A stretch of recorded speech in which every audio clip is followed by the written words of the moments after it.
In this video, I'm going to show you how you can schedule a meeting in Microsoft Teams. So what you need to do is either log on to Microsoft Teams on a browser, or if you're using the app, you can go ahead and open it. Then you need to go to Meet, which is going to be the second button down on the left. And what you can do here is click on Schedule Meeting. Once you've done that, you can go ahead and give this a title. I'll just call it Meeting here.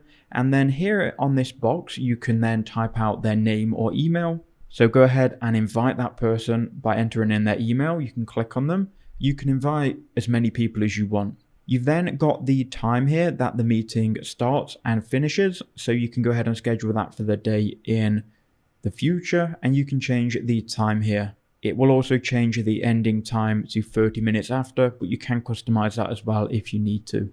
Then you can add details if necessary, but if you're happy with everything, you can click on Send in the top right hand corner. That will then send that person an email regarding your meeting. You can also copy this and you can get a link to the meeting. Then if you go to your calendar, your meeting will then appear. So as you can see, here is my meeting. So that's how you do it. I hope that helped.